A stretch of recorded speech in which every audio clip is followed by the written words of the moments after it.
in a camaraderie, friendly, collegial atmosphere, we should actually relax in this discussion and be both open and controversial and forward-looking. But what we wanted with this session was actually to try to identify what are or could be some similarities between the war in the aggression, Russian aggression and the war in Ukraine, and what happened in the Balkans. From the issues, when I look at the metrics that Putin or Sergei Lavrov have spelled out of the issues and the complaints they had in respect to Ukraine, they're very similar. And learning from those lessons, I just thinking about what happened here. You know, in 1980, Yugoslavia was seen as a potential powder keg. I think it was the Aspen Institute in Berlin that spelled it out the first time. And everybody was very shocked. In 1989, Yugoslavia was on its way to become a powder keg. And then in 1990, 1991, it became a powder keg.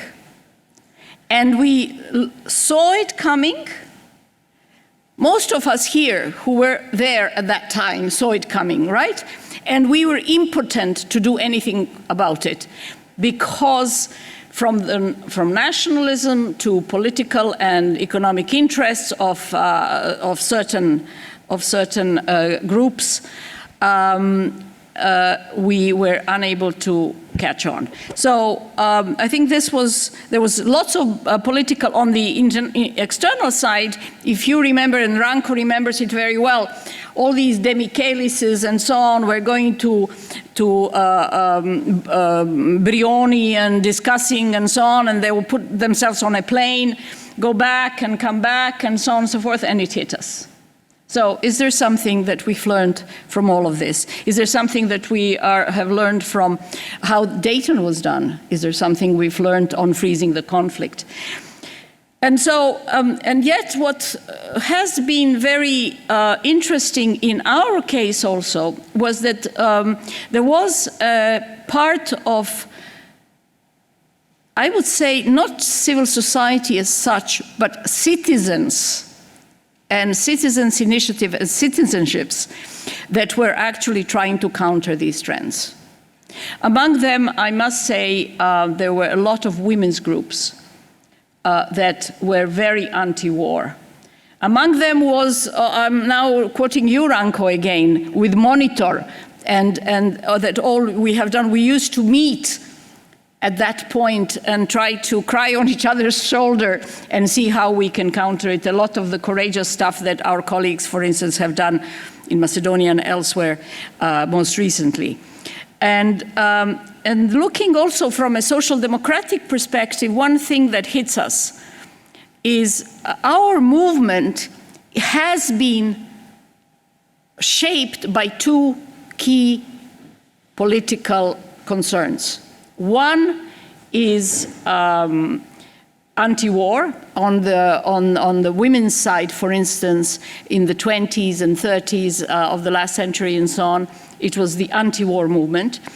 Recently, I was in Barcelona and I saw a fantastic exhibition of women in the civil war against Franco and so on in Spain, reading what happened here with the partisan movement and so on, and women.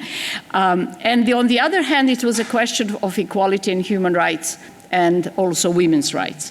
So how can we today, and this is something that we have the declarations, we have the manifestos, how can we today as a movement pick up on, Zoran was talking about the values and about the thread, ideological and value thread that goes through our social democratic family. How can we pick that up in a situation where the right is very clear on what their ideological thread is and how they see us? Today we have a fantastic panel. We have our colleagues who are here, Ranko Ostojic, Knut Fleckenstein, Snezhka Snežana Kaleska, Nataša Milojević, Ranko Krivokapić, Aleksandar Spasov, and our colleague Visar Imeri. And online, we also have our colleague and the former executive director of CEE Gender Network, Sonja Lokar. I am sure that the panelists will do much better than I have. Please, shall we start with you, Ranko?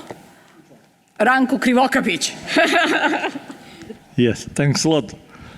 Yes, almost we are last Mohicans here, Ranko. I started like member of reformistic movement of Ante Marković, like anti-war activist. I left military units 2 days before attack on Dubrovnik, and now I am awarded by Russian Federation like persona non grata.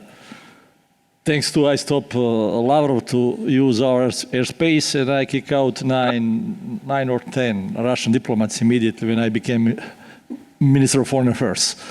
Many history in my humble life.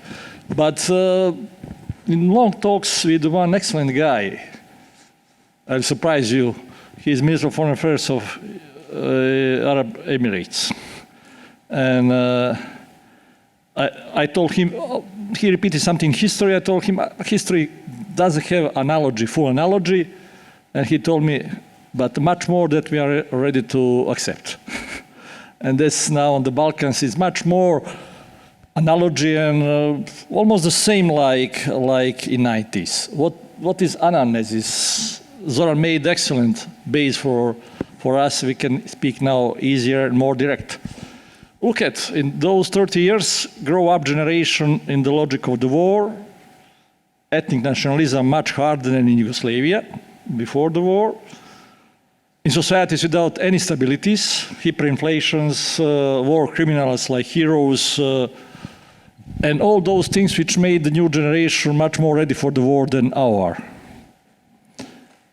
What is better? We don't have so many arms like in this period in our territory, but we have leadership combination of the autocrats. What does mean autocracy on the Balkans and in Russia? It means corruption and crime. They are not only leaders in corruption, they are corruption and crime. They are not leaders only in corruption, they are and the criminal leaders in the same time. They control all elements of the life, underground and high scrapers. And that's now the much more polluted societies than in previous, before the war 90s. Additionally, they control our medias. You don't have any chance to give your opinion. Look at Serbia, now even Montenegro. I don't want to compare with the others because I'm not familiar with the others. And you have last reactions like in Serbia. If you ask me what's going on in Serbia, my answer is that's last reaction for Yugoslavia in the Serbia, not on the Serbia per ipso. It's last reaction of intellectuals, emotions, heritage of Yugoslavia still alive in the Serbia. If I can see the people who are managing with those type of the new protests in the Serbia, because I was participant in all of protests in the Serbia until last one. And that's the reason that I'm not pessimist, because if you survive on the Balkans, you're not pessimist, you are the biggest optimist in the world. But I'm very worried what will happen. And I finish in Montenegro, because that's my area. When started the war in Ukraine, Metropolitan of the Serbian Church in Montenegro announced that Montenegro is small Ukraine. And after that, he spent 3 months in Russia. After that, he spent 3 months in Russia. On celebration of the Day of the Republika Srpska against Constitution of the Bosnia and Herzegovina, Metropolitan was in the middle, left of him Vulin, right of him Gašić. Metropolitan doesn't have any competencies in the Bosnia and Herzegovina. He's just Metropolitan in Montenegro. And that's Zoran mentioned that like Russian church, Serbian church in Montenegro just political tool. I mentioned now the professor Radisavljević, he is here, that project for the Serbs in the region wrote by the time of the Zoran Tadic, not during the Koštunica period or Vučić period. And you have two strategies. One is for the Serbs in diaspora, and the other is for the Serbs in the region. It means that Serbs in the regions, they are not diaspora. They are just Serbian lands. And what you have now, and that's my final warning words. Around every church, bigger church in Montenegro, you have the brotherhoods. People who has been divorced are the priests in those brotherhoods. For parachuting units, 63, 65, the best special units in the Serbia. One of them is in the Bay of the Kotor, very sensitive area, cultural area. I am from the Kotor. And around him, the guys who has been in the war, all young guys, they are brotherhoods. If you ask me, they are paramilitary formations without arms, still without arms. It's not only in the Kotor, it's the same in the Berane and the north of Montenegro, etc., etc., etc. They are deployed around it. What is additional issue? Next door to the 63, 65 parachuting units of the Serbian army in Niš is the door of the Russian Center for the Extraordinary Situations. Less than 500 people. Less than 500 people. And we can be naive. We can be very progressive. But we saw how it looks like to be naive in the Srebrenica. We lost. We like pro-Yugoslav emotional people. We lost 100,000 and more people in Bosnia and Herzegovina wars in Yugoslavia. For example, it's the same number like in Hiroshima and Nagasaki. You lost in Hiroshima 80,000 people immediately, additionally 60,000 after that. And we lost that in Bosnia and Herzegovina. Very similar nations, emotions, same country before that. And after all those 30 years, I don't have a right to be naive. That's the reason why I'm speaking so tough and try to give you evidences what's going on among us. That's, if you know who are the leaders, you know, unpunished war criminals like in some countries in our vicinity. I'm repeating, unpunished war criminals who are celebrating war criminals all the time. We have to be very, very cautious. I speak that like a guy who has been very devoted to the NATO alliance, etc., but don't underestimate the primitive pro-Putin's logic, not politics, logic, anti-Western culture in the area of the Western Balkans. Thanks a lot.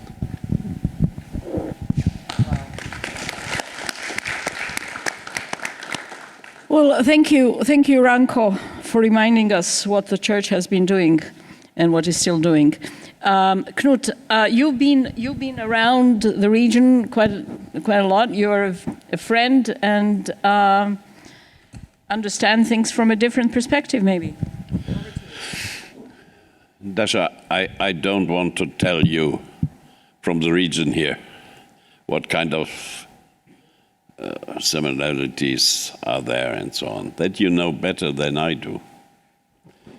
But I'm still full of the content of the speeches we have heard until now. So let me say something about European Union in that game. Do we have frozen conflicts in the region? I'm not sure whether we should call them frozen conflicts because we know the solution in theory. The goal is the European Union, which could solve a lot of problems as well. So it's not really frozen. Maybe frozen is the European Union for the time being. And that is the main problem. Now they found out last year they have to reform the European Union. They found out again, because it's nothing new. We all know that the system, how it works, for the time being, or doesn't work, will not be one which we can take also if we get more and more and more members. You know, this university. So that's not new. Romina told us that she is fed up with these perspectives. I am fed up with the Sunday speeches of my prime ministers in the EU, that this has to be changed. When I had my first campaign to become a member of European Parliament, it's 15 years ago, it was exactly the point. Yeah, nice, do it, try it. Maybe they do it, but as a secret behind the scheme. Nobody knows.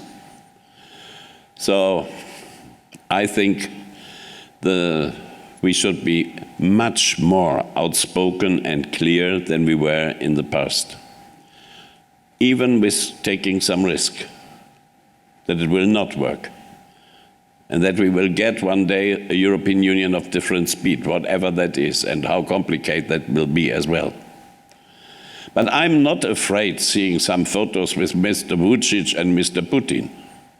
I'm always afraid when I see photos with Mr. Vučić and Mr. Orban, because this is a totally different European Union than the one I am dreaming of since, I don't know, the 70s. Maybe dreaming. But this is what I want to achieve and what most of the people wants to achieve. So the first thing is, please, we have to push the European Union, the member states, our comrades in power there, to be more transparent, to be more clear, to be more pushing, because otherwise the European Union either will not exist in the way she does one day, or I cannot recommend you to join them. Second point is lessons learned. I'm afraid to put some water in the wine of what we have heard until now. European Union, obviously not. We are still making very nice promises. Ursula von der Leyen is kissing Zelensky more than Juncker ever kissed in his whole career. I understand, and he kissed nearly everyone, you know. I understand to invite them to become member of the European Parliament. That should have been a sign of hope, a sign of encouragement. And so it's not, in a bad sense, done, maybe. But it's totally wrong to do it now. And I know I'm very alone with that. It's wrong because the membership of EU is not a life belt for war times. It's not about our feelings. It's a very serious thing. So I don't like that discussion with, and everyone is following. Nobody is brave enough to say, not yet, maybe one day. I remember all the discussions with the Ukrainians before the war, when I was still in the parliament. And I always said, okay, we have now an association agreement. We have a free trade agreement. And we have a lot of conditions in that. Let's do the homework for that treaties. And when we have it, maybe the next generation, I don't know, we should think about the next step. But no, we do promises. And suddenly, you can become a candidate in 20 days, not in 20 years. I think that's wrong. That's good-minded, I accept. But it's not the way we should do it. Third and maybe last point is we speak about the values. The German word is Kreuzritter. I don't know the English word for that. you know, in the past when we made war for Christian beliefs. We should be careful. I agree with everything said, but let's concentrate on our countries in the EU and maybe on those who want to join the EU. And then, when we have solved our problems all, let's see how we can support always those who are fighting for the same values in other countries. But don't give the impression that we have to change the other countries. It has to come from inside, and we have to support those who want to change it. Last but one point, it's nice to be here again. It's a good conference, good speeches. But what are we socialists and social democrats and progressive doing with that? What will we deliver to the S&D group in the European Parliament? Don't let them sit there and sleep. Wake up them. Some are totally awake, I know, but only very few. Give them the results of this and ask them to return with their ideas. They have to be more engaged and more outspoken. And the last thing, with this lot of points you mentioned here in the invitation already, with the appeasement. I agree with, I remember the first time was Ranko telling me, with stability and democracy, and that we are blind on one eye. And he was right. If we have to change that. We have to change it not in the way that we say, okay, the technocratic monster far away from the people, Copenhagen, or is it Oslo criteria, nobody knows, have to be fulfilled. But we have, if we really want to get back some credibility, we have to make a roadmap, a clear structure, a transparent way, that everyone, even the bakery in Tirana, the man working there knows, okay, this is the way. And if my government fails, it would be bad for us. If the European Union fails, it's bad for us all. Thank you.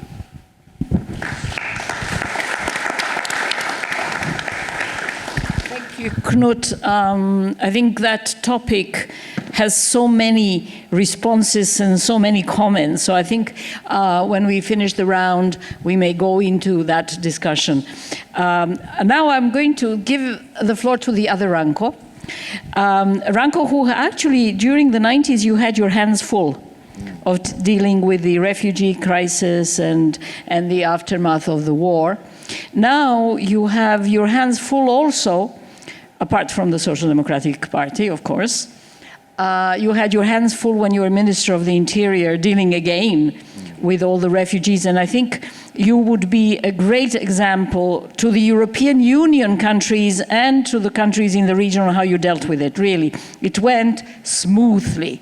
There was, there was no panic and no incitement to hatred or anything else. And then the third, I think now you're also championing very much that anti-fascist element, which was lost in the 90s, where we now are trying to recuperate that there are the foundations for us to be different and for these countries to be different. So I'll pass the floor to you. Thank you, Dasha. Okay, I will start with the Second World War, what is interesting. And also the name of Europe is coming from the actually Syrian Princess Europe. And I mentioned this because of this situation in 2015 when we have this big crisis, migrant crisis. It was 4 months I was handling with this. 682,000 people, mostly from Syria, about 50% from Syria, 25% from Iraq, and 10% from Afghanistan, came through Croatia. They didn't come just from Syria, Afghanistan. They are coming from European Union. They didn't come in Croatia with the parachutes and came from the aeroplanes. You know, they are coming from Greece or from Bulgaria, and that was the only way, you know, how they can come here. We passed this crisis without any accident. Why? Because we have been enough smart, you know, to bring them and transport them, organized by government, from one side of Croatia to the other side of Croatia, and actually everyone is saying, yes, you are doing a good job, but true is, you know, that we have been just transport company for 48 hours, and people get this full information on the beginning, and they went to Slovenia, Austria, Hungary, and later to Scandinavia or France or England. Problem is, big part also to Germany. But problem is, you know, that every war is the same. Why I mentioned this Syria on the beginning? Because in the Second World War, you have refugees from Greece. You know where they have been in shelters? In Syria. Our people from this island, Korčula, our people from Brač and from Croatia, we have been sent to Egypt, to El Shat, and people knows that this camp was functioning almost 5 years after the Second World War. And Europe means Euro, and also free movement of the people. It's one idea. It is not, everything is, you know, divided between the countries. Hungary is making wire. They made a wall, and they closed this door. Normally that you can come in Europe, in Croatia, or some other place. That means there was no unified policy, and still today they didn't change anything, and still we don't have idea how to manage this problem with the people who are running from the war. And then when you put this together with the story with our wars, Balkan wars in 90s, then you will understand, same like in Ukraine. And I have also to remind you, once here in Korčula I was speaking as well, how it's functioning European Union. This illustration, I think so, will be good for you. I was Minister of Interior in 2014 on the beginning of crisis in Ukraine. And then 24 hours, all ministers, later some of them, like Theresa May or Manuel Valls, they became prime minister in France, UK, Someriga in Switzerland. We are sitting, you know, making our statement. In these 24 hours that we agree about statement, Crimea or part of Ukraine was occupied by Russian forces. This is European Union. You are speaking, we are making one letter, and the territory was lost.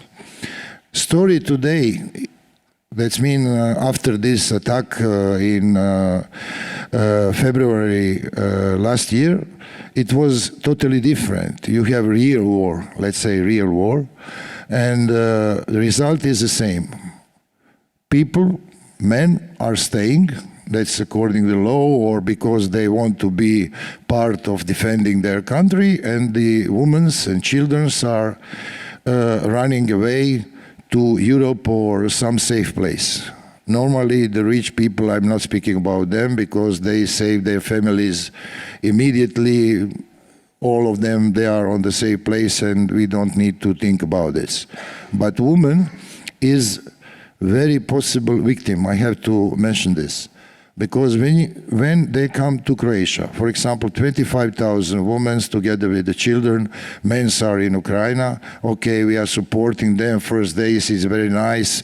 They are on TV, you know, we are welcoming them. And then problems are starting. What to do? What is the future? What is job? What they will do? And then somebody who is in crime, and he is in crime because he is taking the profit from this situation, what you can expect. Trafficking, children, all different things, they are selling them, and they have no chance to survive.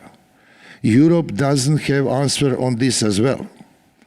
The problem is, if you make reservoir, it could be efficient, but later you are just producing the problem. And same thing is all over the Europe. And who is making profit? From one side, criminals, because for them it's not important what they are smuggling, people, drugs, weapon, or something like that.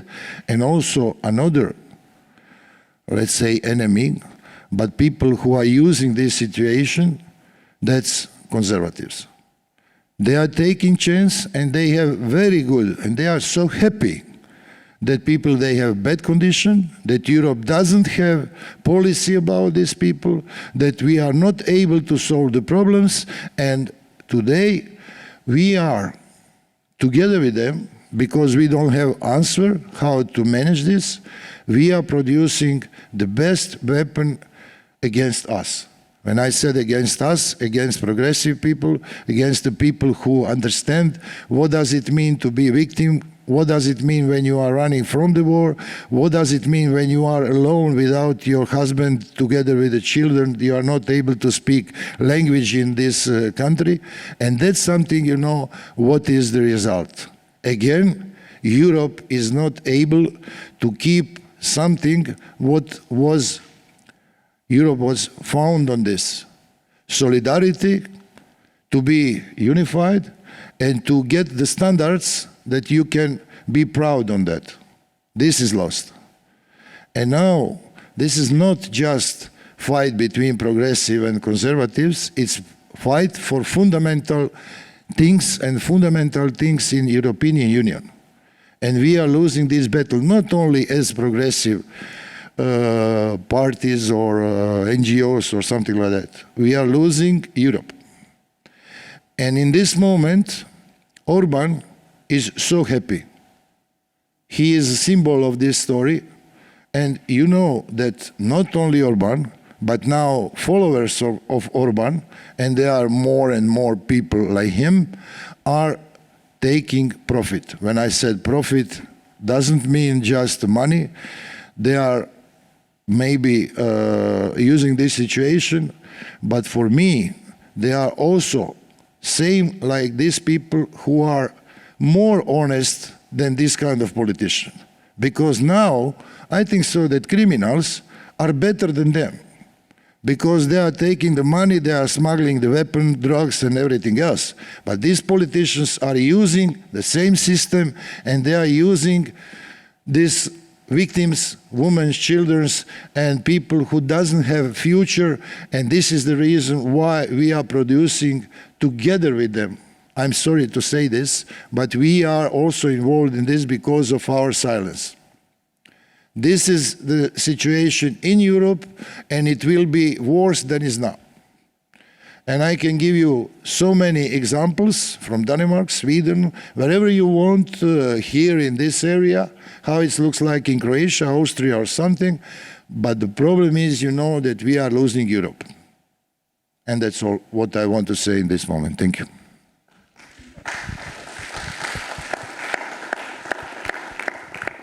Thank you. Thank you for reminding us what it really looks like. And I think Ukrainian women have been trafficked a lot in Europe, and also misused in a type of slavery in terms of social care work and care work in Western Europe. Alexander, you will, I hope, also be able to speak tomorrow on the question of social democracy. But please take the floor now, and then I'll call you later tomorrow. Thank you. Thank you, Dasha. Good afternoon, everyone, or good morning still, everyone. I'm really happy. Yeah, in Montenegro it's good morning still. I'm really happy to be here, part also of this panel. I'm trying now to enter the shoes of Radmila Šekerinska, who was not able to be on this panel. but I will also speak tomorrow a little bit about social democracy because I was preparing for that. For this panel, I will speak about, my focus will be not so much on wars, but on European integration of our region. That is one of the points here, and there is one question whether we have frozen conflicts in our region of Western Balkans. Mr. Fleckenstein said that European Union is frozen. I would say that the region is also frozen because the Western Balkans is not going anywhere. I mean, we don't have real wars, although wars are also, we cannot exclude also some kind of conflicts. But being frozen means that we are keeping alive the situation where there are no prospects for the people, especially for the youth in this region. But I would like to remind you of one famous speech of French President Macron in 2017 at the University of Sorbonne, where he spoke about European sovereignty. There were many debates after that what European sovereignty does mean, and the main conclusion is that we shall understand Europe as a geopolitical project. And what happened after this speech in 2017? In 2019, the whole region of Western Balkans was practically blocked from entering the European Union. Now we are speaking in my country a lot, and I'm part of that process because I was lucky or unlucky or not so lucky enough to be part of this famous Commission on Constitutional Amendments together with our former judge in the European Court of Human Rights that wrote the amendments that would be now almost certainly be rejected by our parliament, and that is how my country will veto itself and will stop the process of European integration. But we were vetoed in 2019. First, there were some objections on Albania. Then came the idea of new methodology. The new methodology in October 2019, and still can recall this member of the National Security Council where Mr. Zaev, as our prime minister, was shocked being there. I remember his face when we understood that all these promises made to us 2018 when we had to when we accepted the Prespa agreement. I think that everyone important in Europe came at that time. They even, some of them, if they could, they would have brought their families, mothers, fathers, children to promise us everything.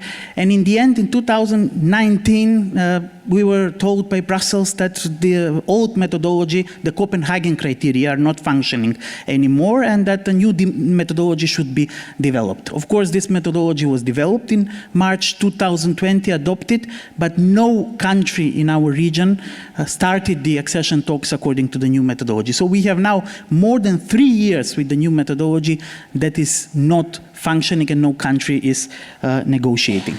I mean, if we look at the countries of our region, there are three, let's say, group of countries. First are Serbia and Montenegro that are negotiating for more than 10 years, but that are not going anywhere. I mean, especially for Montenegro, I cannot understand the situation. They have 600,000 people only. That's around the size of Skopje, and North Macedonia is a very small country, and they still cannot advance. I don't want to speak about Serbia. We all know the problems associated with Serbia. Then we have North Macedonia and Albania that are now, that started somehow the process, but at least North Macedonia is very likely that will be dropped out of this process, and that maybe Albania will alone continue to this path. But we are very much aware that no country of these six especially will become a member as Croatia did in 2013. So this rule that a single country can become a member of the European Union without being part of some group will not be applied to our region. We are all aware that we have to enter the European Union as a group, and that is good, because if we enter country by country the European Union, we will block between ourselves. I'm sure that every country that enters the European Union will block the following country, and I can reassure you of that, because that's unfortunately the level of the political debate. There are many events this year and statements celebrating the Thessaloniki agenda or Thessaloniki promises made 20 years ago. I think there is nothing to celebrate. I mean, we can mark the Thessaloniki summit in 2003, but we cannot celebrate, because if we look behind, in 20 years, after Thessaloniki, when it was said that this region belongs to European Union, very little was done that this region was brought to the European Union. Of course, it's not only European Union to blame, it's also us to blame, because we are solely responsible for our own reforms, for our own processes, political processes in the country. But I have the bitter feeling that the European Union didn't understand what does it mean to be a geopolitical project. And I'll show that on one very important example. That is the war in Ukraine that was many times mentioned here. I mean, we are now again celebrating that Europe is united in helping Ukraine. But let us be honest. First, many people in Europe didn't want to accept that there was an attack on Ukraine in 2014. They were speaking about a crisis in Ukraine. Only after the second attack in 2022 began, many people in Europe started speaking about war in Ukraine. And let us be honest, the mobilization in Europe to help Ukraine, also with arms, was done not by the European Union, but by NATO. NATO was, I would again quote Mr. Macron, brain-dead organization. That was the only organization that was the driving force behind the help of Ukraine. And again, in NATO is not solely Europe, but also the United States of America. So I think we have to be honest enough and to admit that the United States, with all their deficiencies, are still the driving process behind some aspects of European solidarity and European mobilization. And I'll be now very direct, and please do not understand me because I'm advisor to our head of state for foreign policy and constitutional affairs. I'm not representing his opinion, I'm speaking on my own. So it's not official policy of my country. But now, if you look at what is happening in North Macedonia with the process of European integration, sometimes I have a feeling that the United States are more interested into pushing Macedonia to go forward than some European countries. Last week, we faced a situation in Budapest where a Black International was formed under the auspices of the Hungarian Prime Minister Viktor Orban. And what was an advantage of social democratic parties, that was the internationalism, now is something, it's a topic that is taken away from us social democrats by the far-right parties, and now Budapest is becoming the center where new strategies are developed, and strategies that, at least in my region of Western Balkans, more and more people support and think that this is the way of how the European integration should proceed. So, to be now concrete, what shall be done? Because I think we are all fed up of critics. First, European Union should admit that there are two fronts. One front is the military conflict in Ukraine. The other front is in Southeastern Europe, especially in the Western Balkans. Because the Russian influence and Chinese influence is so big and so malign that many of these processes that you see, including the Bulgarian veto on our countries, are inspired directly or indirectly by Russia. I don't want to mention names because some of them are holding now important positions in some EU countries from our region. But now there are more than enough evidences that they were inspired by Russia to disrupt the European integration of our country. Second is, for the European Union, it's important not to let our region remain frozen or develop frozen conflicts.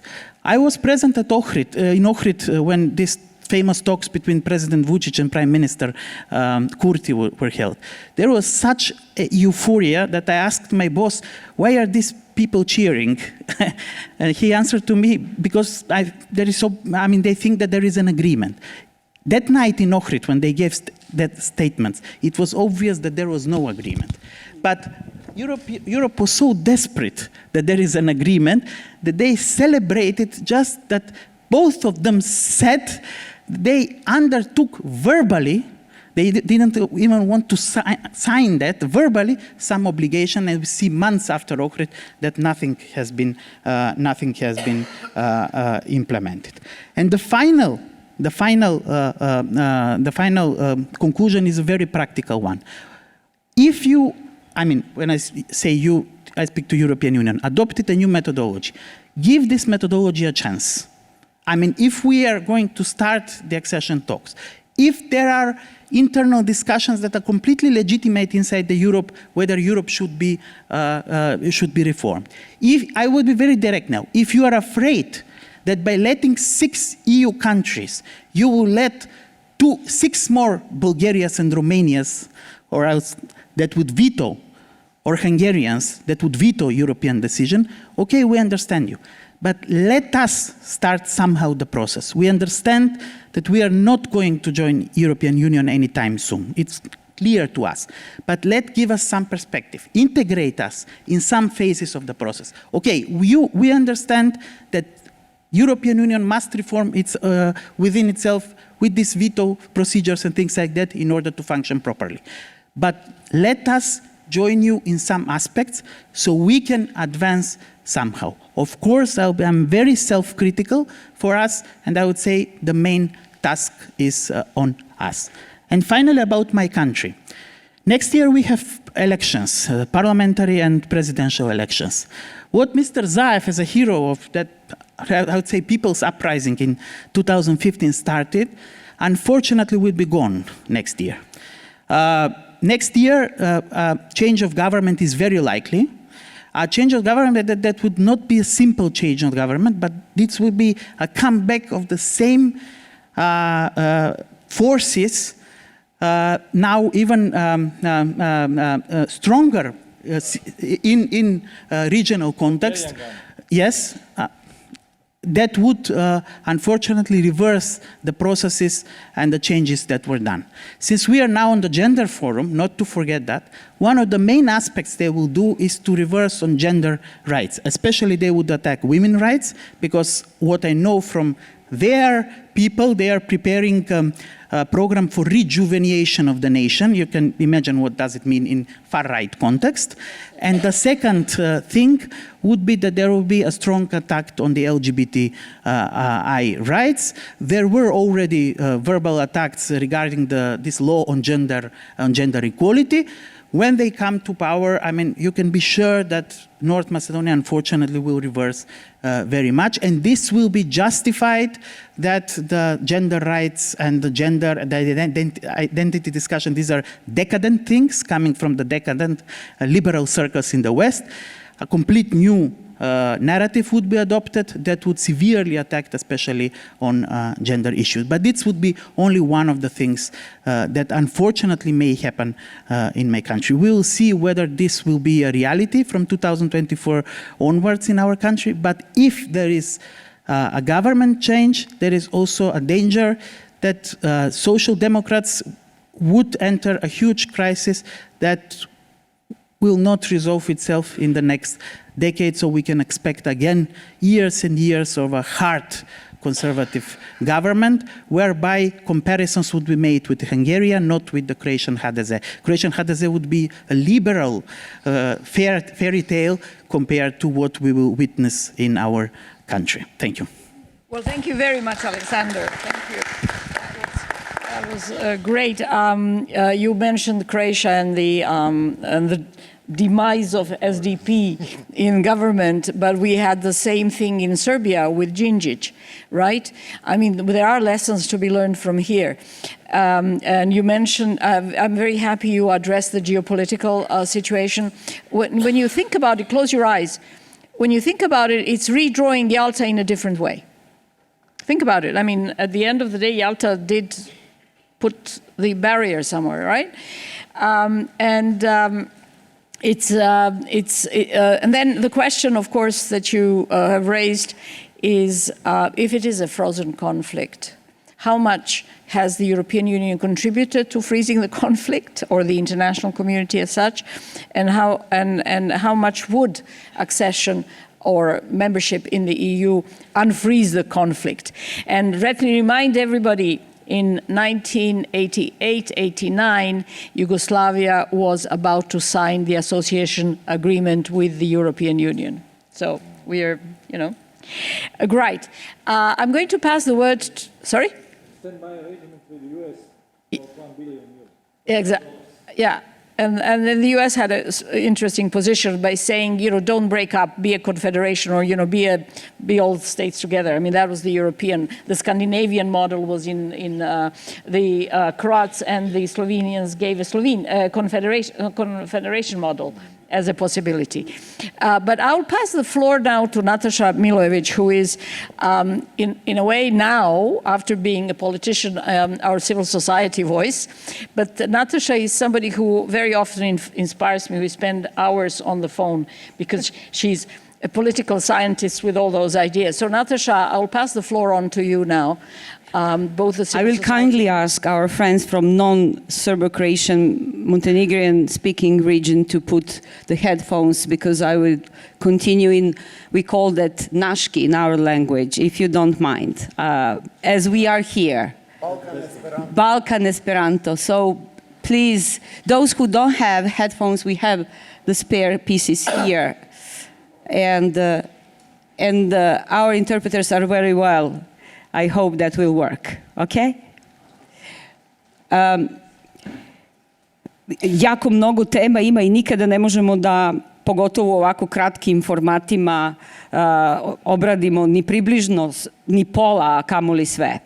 Zato sam odlučila da, hvala ti Dašo na ovome, da ipak počnem sa tuđim rečima. U ovom slučaju je reč o Tomi Piketiju, koji je rekao sledeće, jer govorimo o genezama događaja na Balkanu i Evropi uopšte, a sve je manje više počelo padom Berlinskog zida u jesen 1989.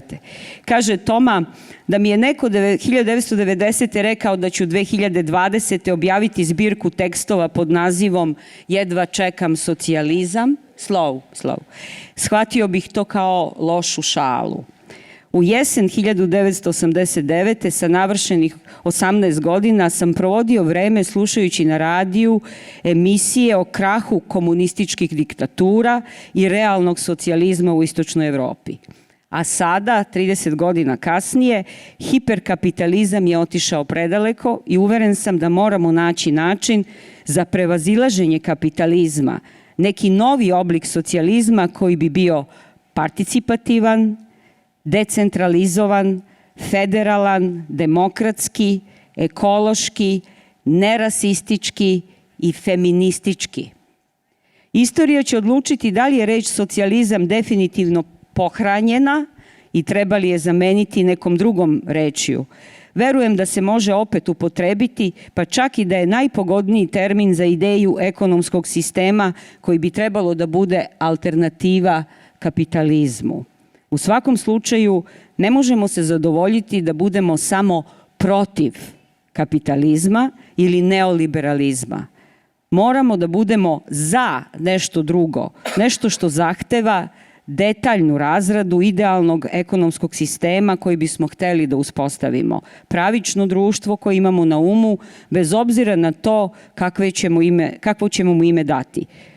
Postalo je uobičajeno reći da sadašnji kapitalistički sistem nema budućnost jer produbljuje nejednakosti i iscrpljuje planetu. To je tačno, ali u nedostatku jasno definisane alternative bojim se da će aktuelni sistem i dalje imati lepu budućnost. Mislim da je ovo jako dobar uvod u sve o čemu smo govorili, a to je ako budemo samo protiv i konstatujemo šta oni drugi rade, a ne ponudimo rešenja koja su primenjiva, koja su na dug period, koja su strateška i koja se tiču svih.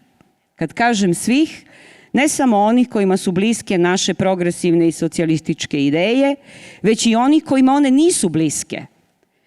Jedan od razloga zašto i danas govorimo o tome koje smo lekcije naučili jeste što nismo osvojili većinu kojoj progresivne i socijalističke ideje nisu bliske.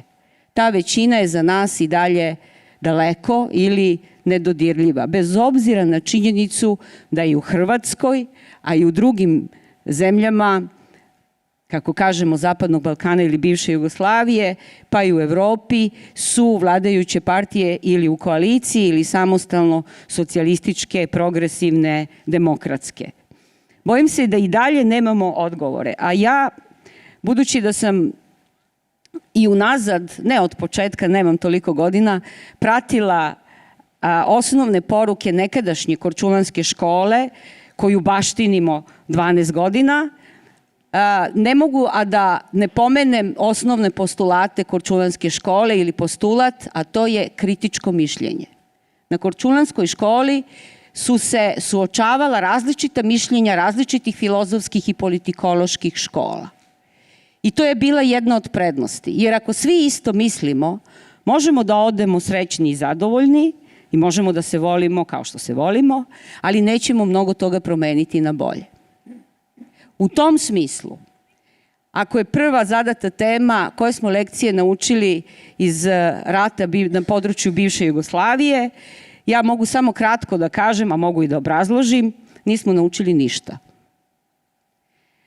Progresivne snage, socijalisti, demokrate su veoma malo naučili. Populisti, konzervativci, klerikalci i svi ostali su naučili mnogo.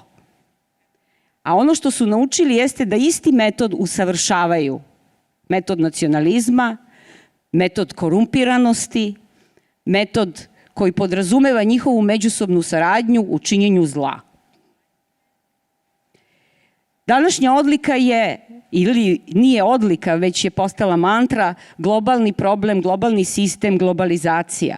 Ono što je nas, socijaliste, socijaldemokrate, progresivce, levičare činilo različitima je internacionalizam, ne globalizam. Na tragu onoga što su prethodnici pomenuli, gde je ta naša solidarnost ili saradnja? Ona mora biti suštinska, internacionalna. Odlika koju smo imali i bojim se da smo na neki način zaboravili. U tom smislu, da li mi, pojedinci, stranke, organizacije, partije, tela, aktivisti, društva i pokreti na prostoru bivše Jugoslavije, Balkana ili jugoistočne Evrope zaista internacionalno sarađujemo? Moram vam reći da mnogo bolje sarađuju organizovani kriminal i neorganizovani kriminal, da mnogo bolje sarađuju privredni subjekti, zaista ozbiljni privredni subjekti, da mnogo bolje sarađuju ljudi u sferi kulture i umetnosti, pa čak i sporta, bez obzira što je obojen mnogim negativnim stvarima, nego mi. Zašto? To je pitanje za sve nas, nisam toliko pametna da odmah ponudim odgovor. Ono drugo što nismo, kaže jesi. Ono drugo što nismo naučili, a trebalo je, jeste da učimo na sopstvenim greškama strašno brzo. Zašto je u Bosni socijaldemokratska partija posle osvojene vlasti 2000 izgubila vlast vrlo brzo od nacionalista? Zašto se to desilo u Hrvatskoj? Zašto se dešava u Srbiji? Ili desilo? Zašto nam se zapravo isto dešava? Koliko god svako od nas voleo da kaže, ma ne, mi imamo razli, mi smo specifični. Ma nismo specifični, svi smo isti. Knut, oprostit ćete mi, zašto se ovo danas dešava sa Nemačkom? Nama je Nemačka uvek i Nemačka socijaldemokratska partija nama bila nekakav uzor. Ne nekakav, uzor. I moram vam reći da sam uplašena zbog činjenice i stanja Nemačke danas. Zato što taj moj strah je opravdan. Verujem da delimo to osjećanje. Opravdan je jer ono što se dešava u Nemačkoj se preliva na sve nas. Neću komentarisati izjavu predsjednika Makrona iz 2017. koja se odnosi na Evropu, ali ću kratko komentarisati izjavu koja se odnosi na NATO. Ne možemo dopustiti da politiku Evropske unije i pojedinačnih članica država suverenih Evropske unije diriguje NATO. Bez obzira što je NATO, kako stoji u imenu, defense organizacija. Peace and defense. Ja sam članica tela pri NATO-u koji se zove Civil Sector Advisory Panel. Sonja Lokar je članica takođe. Mi se nismo sastali od početka rata u Ukrajini.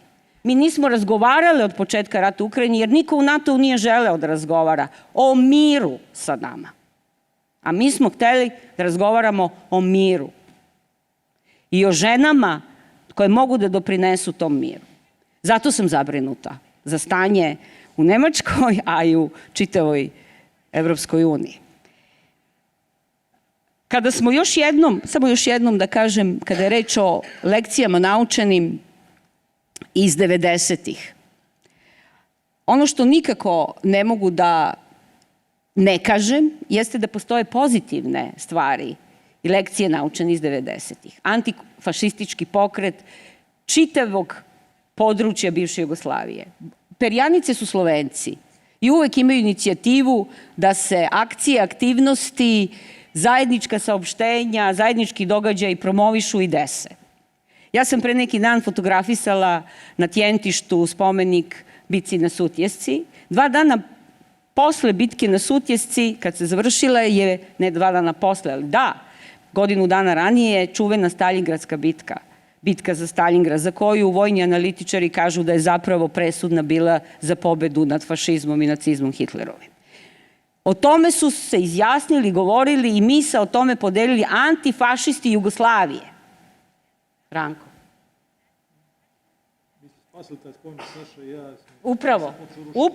Upravo. Dakle, pozitivne stvari postoje i na njima treba insistirati. Ne znam da li znate da postoji inicijativa mladih koja deluje na čitavom području Zapadnog Balkana. Inicijativa mladih koja okuplja mlade sa Kosova, mlade iz Albanije, Makedonije, Srbije, Bosne. Njihov način razmišljanja je potpuno drugačiji. Samo da kažem još ovo kada već elaboriramo naučenim lekcijama iz 90-ih, a to je Drugi svjetski rat je završen 1945.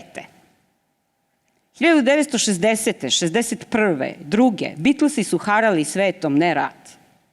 Elvis Presley je već bio legenda rock'n'rolla. 1967. hipi pokret je bio u zenitu. 68. studentski pokret. Antiratni pokreti širom sveta. Antiratni pokreti širom sveta. To je bilo tih 22 godine posle, ne 27, ne 30. Mi još uvek prebrajamo i brojimo ono što ne treba brojati i ono što ne treba prebrajati kao iskustvo 90-ih u Jugoslaviji. Nemamo ni jednu progresivnu ideju kada je reč o tome. Ni jednu. Izuzev antifašista Jugoslavije. Sličnost između rata u Ukrajini i rata u Jugoslaviji je samo u činjenici da su to ratovi. Sve ostale karakteristike, proxy war, hybrid war, cyber war, nije postojalo 90-ih.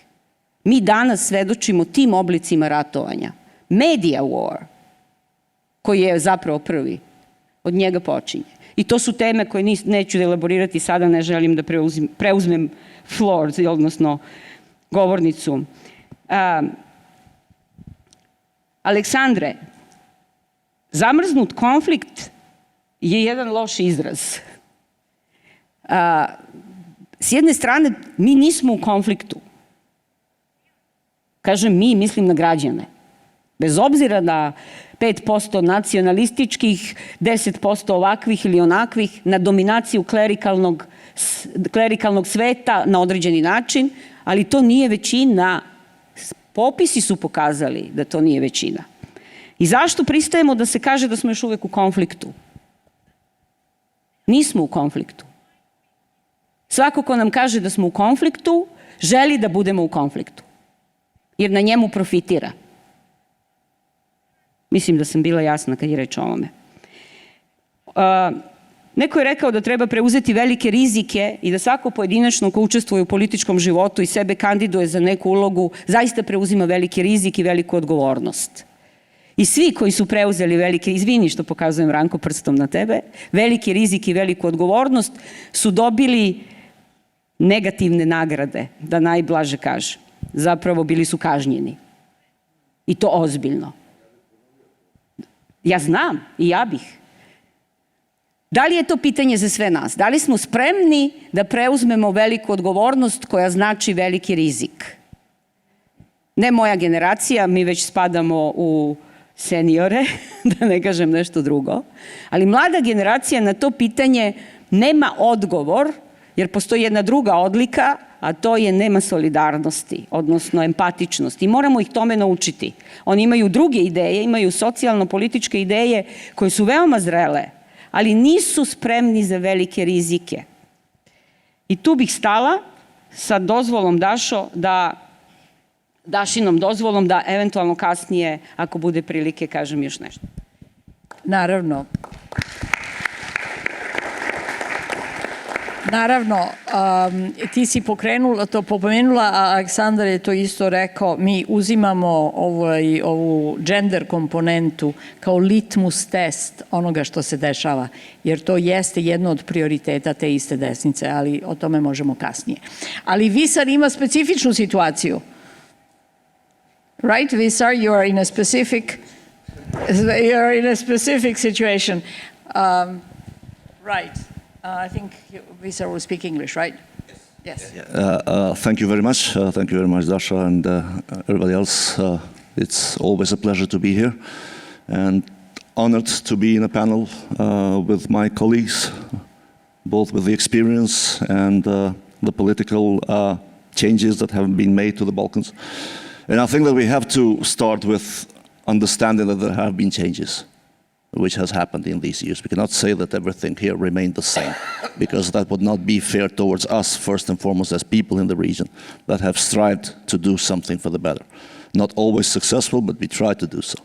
The second thing is that I understand the logic and the importance of trying to compare what has happened in the 90s in ex-Yugoslavia in terms of war with what is happening today to Ukraine and potentially that part of the world. But somehow, and I'm not being critical to Korčula School, don't get me wrong, somehow I am getting also tired of being compared to the worst case scenarios happening in the world. So, every time something bad is happening in the world, Balkans is there to be compared to that and see whether is the world going to be as bad as the Balkans? Well, no, Balkans was not always the worst in the world, let's face it. Not in terms of war, not in terms of corruption, not in terms of lack of development, neither in terms of social transformation. So I think that maybe a good comparison would be if we compare our stage of capitalism today, and obviously there are differences among countries in the region, to the capitalism of the initial phase in Western Europe. Are working conditions today in our countries worse than they used to be in 18th and 19th century England? Or Germany at the initial phase of capitalism? Or, Scandinavian countries in the initial phase of capitalism? That would be a good comparison. Because I think that comparison would create the possibility for us to think in terms of transformation. When we compare ourselves to the wars in the world, we become conservative. Why? Because that is the mentality of protecting the fragile piece that we have. But I don't think that protection and defense is a progressive and social democratic term. It is a conservative term. If we protect what we have. If we preserve the current situation. We don't think of change. And I think that we need to think of change as social democrats. So in the region, and this is the example that I read from Mr. Zaev's government, especially in the dealings with Greece. Sometimes, and more often than not, protection is only possible through change. So you can keep a value by changing radically sometimes and transforming radically the current situation that you have. Because this is the problem that we are facing. Alexandra has mentioned it and the other speakers before me. European Union is a value in its initial phase, but it is also a very conservative geopolitical viewpoint in most of the cases, especially when dealing with the countries in the region. So the most important thing usually becomes reaching the agreement. Did Kurti and Vučić say that they agreed to the text? Yeah, this is over. They don't think about the necessity of that agreement being implemented. And then the implementation of agreement, which entails the transformation of mindset, culture, behavior, as well as reforming institutions. So I want to use this as a bridge to pass to another very important thing, is that we need social transformation. That is what we need in our countries. And I think that more often than not, we are, we are functioning with political concepts that best fit the far right. Far-right populist nationalism usually functions with the element of fear. So they build fear out of the enemy from outside, the enemy from inside. Usually they go together. So it's people from outside and then the people who are paid from these people from outside and inside. And they create these enemies. And we see that in political discourse in Serbia, we see it in Kosovo, probably in the other countries as well. We see it in North Macedonia with Gruevski and now with Varmaro.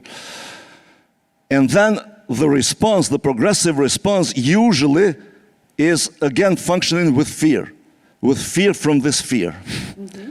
So we're frightened and we're trying to win the people's minds by trying to put fear in them from the fear that is being built by this.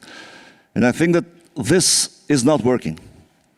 So we need to have politics of hope rather than fear. So promise a change which would make us better rather than build this fear from change.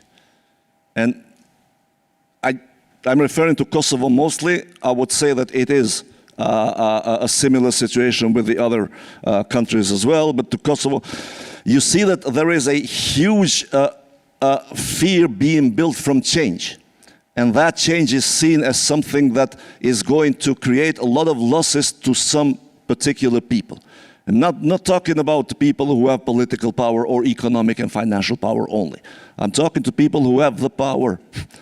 And power is not just built on one level. It is built on any interpersonal relationship. So this fear is the same as, let's say, with Kurti, that he's going to lose his prime ministerial seat, as it is with this person who is the head of family in one of the villages in Kosovo. Change will make him lose power over his family, his wife, his kids, and everything else. That's the process. That's the process. And this is why people naturally become against change. And this is why people naturally then become more right-leaning. When it comes to nationalism, when it comes to patriarchy, when it comes to anti-LGBTQI and everything else. So I think that this is the problem, the core problem to me, that we have to address and we're not addressing. Of course, it is important to make the reforms in the institutions. Of course, it is important to have progressive, social democratic people in power. But if that does not entail social transformation, then it's going to amount to zero. And then we are going to have always the return of these problematic people in politics. You know, the possible return of MRO in North Macedonia. There's no potential for return in Kosovo because we did not move anywhere, so we're there yet. So, and this is where I think that sometimes we are missing the discussion. And the second thing is, related to this, is that when we talk about this social transformation, what do we mean? So when we say, for example, that we want to be a part of European Union, of course, most of us want to be part of European Union. What is that European Union? And this is a question that we need to ask our European colleagues. Where are we coming to?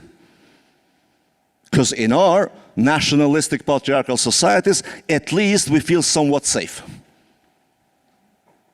From safety to where was a song by Joy Division. So where are we going if we get rid of this form of society that we have built? And where we are going, first, are we going there? Is very unclear, but also after that, where are we going is also very unclear. So it's a story that is becoming very hard to sell, I would say. You know, going to European Union, why? People ask you. Because of the value that it used to support? Well, do we see that currently? Not necessarily, not always. So this is, again, another problem which is being built, I would say, in political discourse in our societies. I don't want to go for very long. I just want to conclude with this. So I fully agree that we need to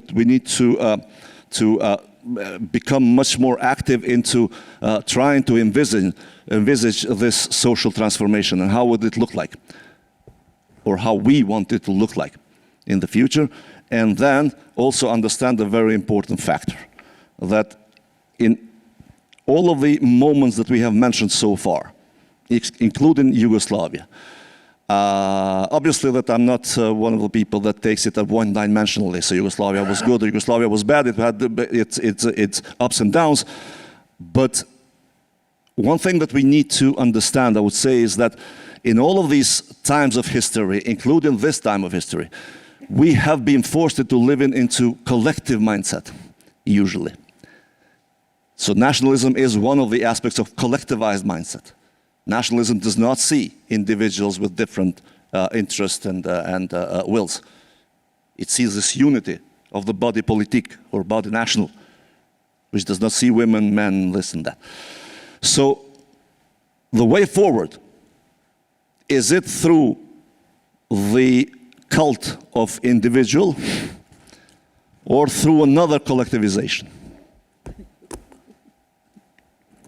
If we propose another collectivization, I think that we are going to get a very cynical response from the people, especially the young people. We are fed up with these collectivizations.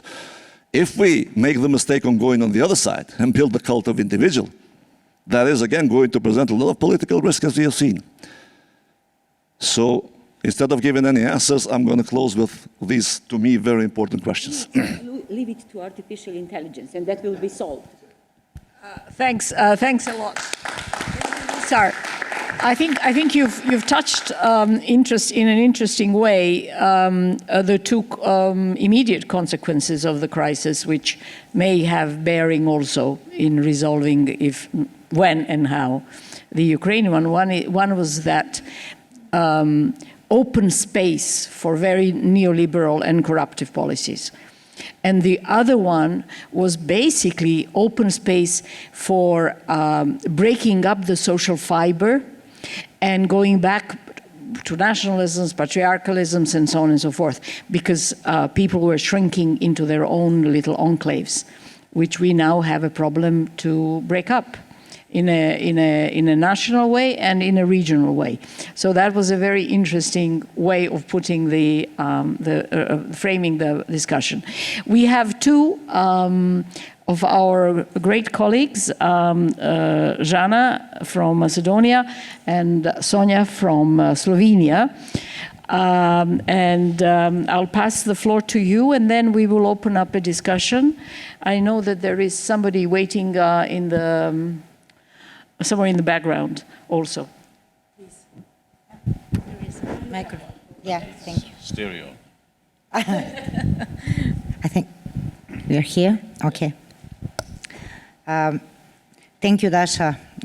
Thank you, CEE Gender Network, Think Tank School. It's really my big pleasure to be here and to take participation in this such an important panel and discuss about very, very serious, points in this difficult times. I will start with the words which was said Zoran Zaev, that this is war against values. Yes, and I think that this is the important similarity between the war in Ukraine and the situation in Western Balkan.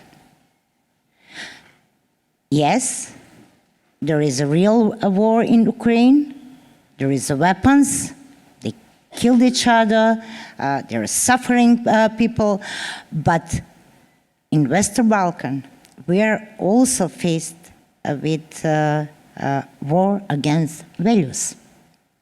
We lost somewhere the real values. And what we need, all the panelists said, and I think that the conclusion will be, we need real alliance for solidarity. Because I don't think that we have real alliance for solidarity. And without solidarity, no one can achieve nothing. I think that we learned this lesson, but I'm not so sure. I thought that we learned this lesson. But now, if you ask me, I'm not so sure that we learned something about that. Yes, we need to protect the values. through the changes. Absolutely, I agree with that. You know, but what we need to do, what is the real value? Freedom, rule of law, equality, solidarity, and how to achieve this? With equal participation of women and men in politics, because it is important condition for effective democracy and good governance. Apart from strengthening and enhancing the democracy system, the participation of more women in political decision-making has many positive effects on society that can help improve the lives of people, the lives of women and men. More equitable societies and inclusive governance, higher standards of living, positive development in education, health, infrastructure, and decrease in political corruption. But reports and statistics said that women account only 13% of leaders and 33% of deputy leaders of major political parties across the EU. And what we need? We needed mandatory or voluntary gender quotas in order to create a gender balance. But is this enough? It's not enough. Other measures, as public debate, as this kind of school, think tanks, Korčula School, campaigns, but real campaigns, regular monitoring, and finally, I think that we need holistic programs to encourage more women in politics, because if we don't have more women in real politics, we cannot ensure real politics, real progressive politics, and we cannot ensure stability and peace.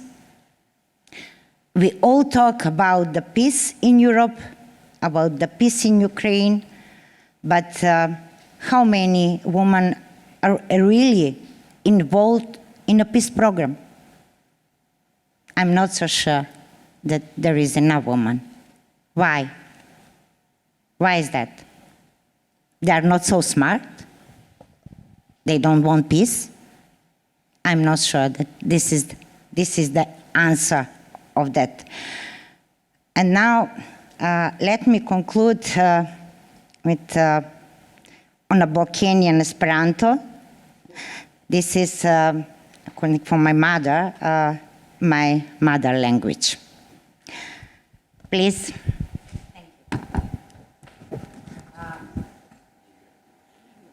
Oh, sorry. Yes, for the translation. Sorry.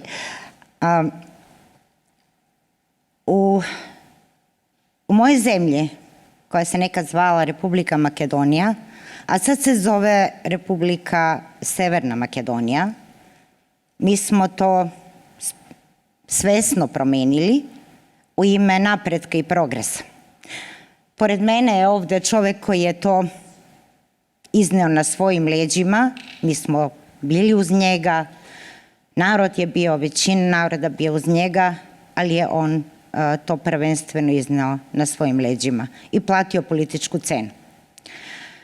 I svi ćemo mi platiti političku cenu. Bila sam deo ustavnih promjena kad smo promenili ime. Nadam se da će opet biti deo ustavnih promjena kad budemo, i nadam se da ćemo to uskoro napraviti, promenili ustav, odnosno dodali druge nacionalnosti ustavu, a znate da je sve to zbog Bugarske. I opet još jedna promjena. I svi ćemo mi koji ćemo to uraditi platiti političku cenu. Ali to je najmanje bitno. Bitno je šta ostaje iza nas. Šta ostaje iza nas? Da li smo dovoljno uradili? Kada pogledamo šta se dešava, kada pogledamo sav taj nacionalizam koji je u porastu i ne samo na Balkanu, nego svuda u Europi, bojim se šta će se desiti na predstojeće izbore u Europi. Bojim se. I mislim da će desnica, bar kako sada stoje stvari, povećati svoj utjecaj. A to svakako ne ide ruku pod ruku sa progresom. Šta se dešava na Balkanu? Znamo već i neću o tome pričati. Ali hoću samo da kažem na kraju da ne znam da li možemo govoriti o zamrznutom konfliktu na Balkanu u pravom smislu, ali uvek kada govorimo o Balkanu ja se podsjetim jedne teatarske predstave koju je napisao naš poznati dramaturg Goran Stefanovski, a zove se Bure Barut. I to je fantastična predstava. Davno napisana, ali mislim da je ogledalo stvarnosti Balkana. A da li možemo imati mir i stabilnost u Europi ako nemamo mir i stabilnost na Balkanu? Ne, to sigurno ne možemo. Nadam se, iskreno se nadam da konačno će Europska unija imati snage da uzme u obzir ono što je realna politika i realne potrebe, ne samo za ljude na Balkanu iz ove države, nego u ime prosperiteta pre svega Evropske unije, a i čitavog sveta, jer suočavamo se sa veoma jakih predizvika i to već vidimo. Mi moramo otvoreno govoriti i o klimatskim promjenama, o efektima, vidjeli smo šta se dešava, ali nažalost ne ostaje puno vremena i mi opet govorimo o ratu i o miru, a ne govorimo o jednakosti, o klimatskim promjenama, o razvoju demokratija i vladanju prava. I to me jako žalosti. Hvala puno. Thank you, Jana. We will be continuing this discussion on the tools and the values. I think also throughout this discussion that is a constant. And I think tomorrow especially we should actually look at how does that internationalism, how does that solidarity, does that regional cooperation, or how can it actually help us address some issues? But we are also guilty ourselves. If you look at the, now talking both to Visar and Alexander, if you look at the constitutions that we have made in 1990 in most of the countries, right? Most of the countries, for instance, in the constitution say that they are secular. But in most of the countries, you are actually having religious instruction during class hours, and you're having the cross in the classroom. And nobody dares, this is your bravery and your courage, dares address this issue. So we are hostages of the perversion of democracy, as I think, Alexander, you said, perverting our concepts, taking them and perverting them for the interest of the right. I will pass the floor to Sonia. Sonia, you are on Zoom now. Over to you. You have for a long time been working especially with women in the conflict and women's organizations and on gender issues. So over to you. Thank you so very much. I hope you hear me. And really, I'm really sorry I couldn't come in person. It would be really a great pleasure for me. As the time is very fast passing by, I will just tell you what I prepared for my discussion. You know that Wallerstein, some time ago now, told us that we are approaching the end of a long historical wave. And he concluded that in the 50 years in front of us, everything will depend on the capacities of subjective forces, the forces which can imagine and realize a different world. And it is really crazy if we think that in the moment when the world is at the brink of the climate collapse. For example, 14 days ago, the whole 2/3 of Slovenian territory was flooded overnight. And thousands of people lost everything they worked for all their life. So in the moment when we need all the energy and all the wisdom of international politics to find the way out, to save humankind from this collapse, instead we are witnessing the outdated wrestling for prevalence between several global powers, and we openly discuss the possibility of sliding into a global nuclear conflict. We all know that the geostrategic armed conflicts of the 21st century were there was no victors. We are all losers. In Palestine, in Iraq, in Libya, in Syria, in Yemen, in Afghanistan, in Ukraine, it will not be any different. We cannot expect that it will be different. So when I think about the situation, and I remember that the war in Vietnam was stopped by the American young and other people, and the solidarity of the peace-loving world with them. At this moment in Russia, the voices for peace are not strong enough, maybe not yet. So what can be done in this moment? And I will speak about this from the point of view of my personal experience in the Balkan situation. What is realistically possible to be done when we cannot stop the war, when we cannot ask for global demilitarization, when we cannot ask for the truce of all geostrategic conflicts, when we cannot really insist that our priority is United Nations Agenda 2030. What can we really do?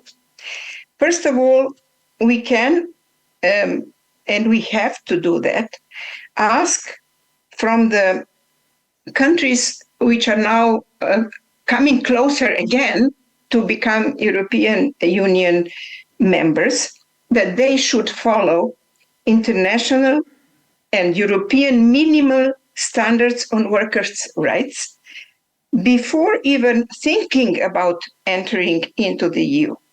This is the only way how we can prevent these countries from using war or economic difficulties as a pretext to lower workers' rights and cripple negotiating powers of the trade unions.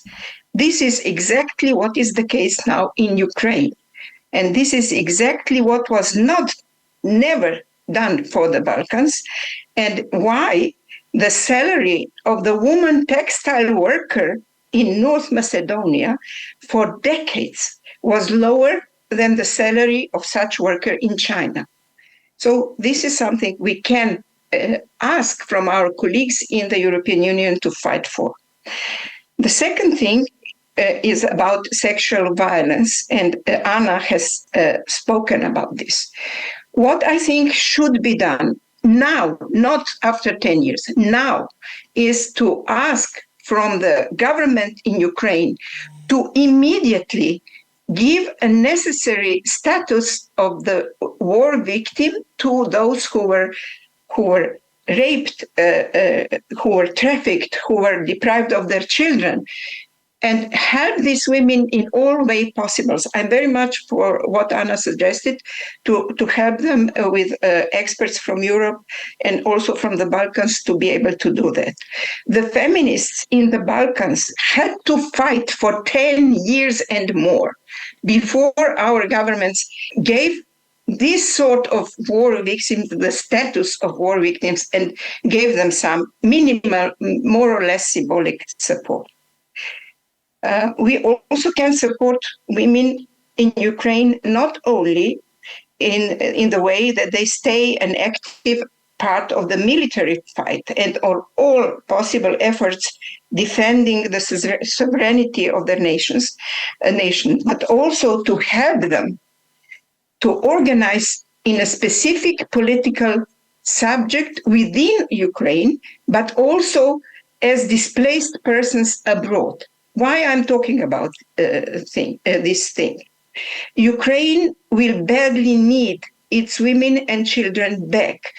The biological pillar of this nation is threatened, as 9 million of women and children have left the country and they are still living. Only organized women can become a serious party in brokering peace and building Ukraine as a democratic and prosperous future after the end of the war. Ukraine, like Yugoslavia before the wars, was a crippled democracy, a democracy without women. Ukraine after the war should not become it again. In the Balkans, social democratic women and left-wing feminists needed 10 years of efforts of the CEE Network for Gender Issues and of the Gender Task Force of the Stability Pact to bring a critical mass of women into elected legislative politics. We are still struggling to transform women's raising numbers into a real decision-making power, which is capable of transformative politics, implementing of and practice gender equality, and zero tolerance to violence against women and girls. Another thing which is absolutely necessary is what should we do to keep and to raise economic independence of women refugees in general, and especially of Ukrainian women refugees. In all the countries who accepted these women, they should have the possibility to learn the language of the new environment quickly, to raise their level of education if needed, and to get normal jobs so that they can take care of their children and elderly who fled with them from the country. This was never done for the war refugees from the Balkan wars. And many qualified women ended up in badly paid, precarious jobs, vulnerable to violence, sexual and economic exploitation and poverty. Another thing which is very important, we have to resist as much as we can that women refugees and economic migrants will not be trafficked or pushed into so-called voluntary prostitution under the pretext that prostitution is a job like any other job, and that exploiting prostitution is a respectful legal business. Abolition of prostitution, that is called a Nordic model, I think is the best protection from the proliferation of trafficking and sexual exploitation. There is another point nobody talks about, and this is what should we do for Russian feminists? They are very feminist pacifists. They are very, very few. In many cases, their life is under threat. Their freedom is under threat. We have to do whatever we can to help them to leave the country, if needed. In the Balkans, feminist pacifists, like women in black in Serbia, were often a target of state-orchestrated political violence. And before ending, I would like to say something about the issue that Natasha spoke about. And this is how, in fact, what is the main how to say, the same thing which is happening in Ukraine or wherever we had the wars in transition countries. What is the same? It's not that the war is the war everywhere and all the other is different. No, the same is that the transition was done everywhere, by the model of neoliberal transition, which meant, and all the consequences of this model are now here. It means the rough states, the democraturas, the nationalism, the big poverty, corruption, organized crime. All of this is the result of the fact that social democrats in the moment of transition did not have any other alternative but neoliberal model for transitional countries. And if we want any serious change, we have to change this approach. We have to find the alternative to the model which in fact made all these countries so easy prey to the far right. And another thing about what Zoran said, that we are in the war of values. Yes, he is right. But this war is not only the case in Ukraine. This is the war which is going on in every single European and non-European country. It's going on in the form that would. Sonia, we are losing you a bit. Very nice for this. I'm sorry for that. So I would say we should clear and clean our yard first, like Knut said. There is nobody who will help us from outside if we do not do our work inside our own countries. And this is the biggest help we can give to Ukrainian women too. Thank you. Well, thank you very much, Sonia.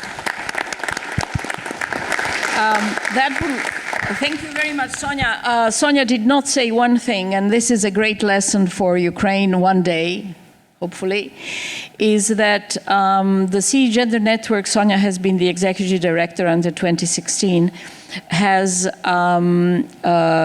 used the opportunity of the creation of the Stability Pact for Bosnia and Herzegovina to push for the creation of the Gender Task Force of the Stability Pact. And many of us here were on the board. Actually, Sonia got most of the social democratic women into that, which had a great impact, and they have done a great work. So that is one of the models that we have used in the region. So well done, Sonia. Thank you very much. Is this working? I guess it is. I have somebody in the background, but before anybody would like a comment or a question? Pia Locatelli. Pia, I'll pass on the... And Pavle. Now, just an adding to what it has been the concluded remark of Dasha, I also want to remind about the creation of the task force of the Stability Pact. When the Stability Pact was set up, there were 3 tables, and in none of them women had a role. And it is thanks to a mobilization of women's organization that in a few days there was a sort of tam-tam.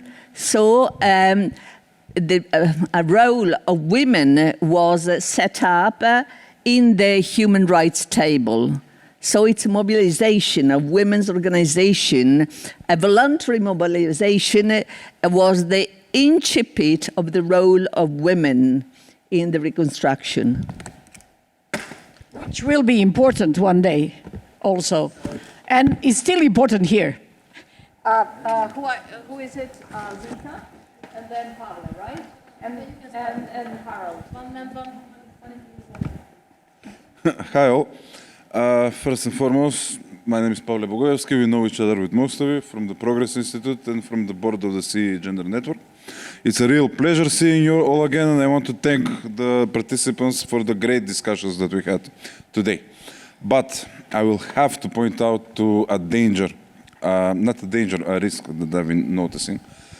Basically, the risk that we as progressive countries, or the progressive countries, the progressive Europe, first needs to fix its own problems before extending hand to help others.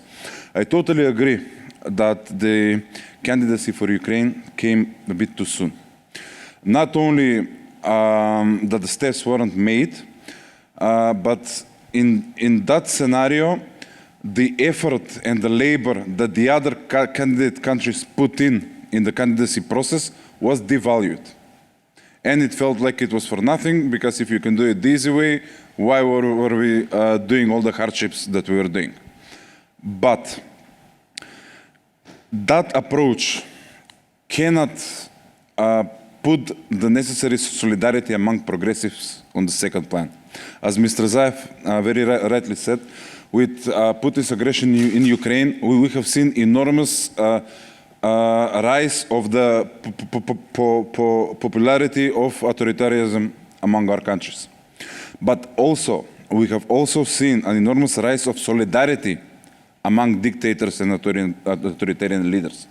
A solidarity that, to be quite frank, lacks among progressives. We cannot forget that when Gruevski ran away, he was aided by Orban, his fellow nationalist and authoritarian political leader. We cannot forget that maybe Orban and the others in Europe, they don't support Putin's aggression openly, but they do whatever they can to hinder the coordinated opposition on his actions. And yes, we have a lot of problems that we need to fix, but we cannot allow to continue writing statements or creating solutions for our problems while the rest of the world burns. Thank you very much for the opportunity, and thanks again. Thank you very much. First of all, let me tell you that I'm absolutely thrilled that Zaev is here. And we should have a huge clap of hand, because I know what he and his party has been through to get in government to make a stable North Macedonia. And even to pay the price to call Macedonia North Macedonia. So that is first. Second, I think Gruevski, the former prime minister, is a friend of Orban. What does it mean? That they are doing the utmost to bring him back or his friends back. And Orban is spending a fortune of getting allies in Serbia, in Slovenia, in North Macedonia, you know, how to get back power. He has a very important tool in his hand. His name is Oliver Varhelyi. He's the commissioner who deals with who deals with enlargement. So, sorry to say, but this guy is a servant of Orban. So let's put properly on the table, beside the fact that we know what commissioner should do and how commissioner should behave. So that's why he can really do everything. And the problem is, and Knut, the reply is here. My problem is that our comrades is not listening enough us. This conference is a huge brain of knowledge from all around Europe, from Sweden to North Macedonia, and of course Korčula, which is the center of my heart and of all of us. So that's why I think, first, what we should do, we should send a very strong message for Irache Garcia, who is the SND group leader. This is the message of this conference. We have been here, I don't know, 80, and then which countries, and this is the message for the next European election. The next European election is going to be the toughest European election ever. And I go further what my friend Sonja Lokar said. This is a crisis of social democratic values, and they are attacking social democratic values. They are attacking women's rights, human rights, they are attacking LGBTQ rights. So this is really the problem. And if we cannot secure our own women, we can go to the hell directly. And that's why it is super important how we behave. And we need women like Ann Linde, a feminist minister of foreign affairs, who really knew what to do for women. And concerning the war in Ukraine, we all pay a price because there are too much concentration on Ukraine, sorry to say, and we lost the control and we lost, to check what is going on all around the world. So that's why I think we need to have a very strong message from here. And then last, concerning Ursula von der Leyen, sorry to say, she is doing a lip service. She recognized that she is a woman when she has been in Turkey and was sitting on the sofa. So, sorry to say, she should behave as a leader and not as a woman, because sometimes she is mixing things. Sorry to say, that's all. Thank you.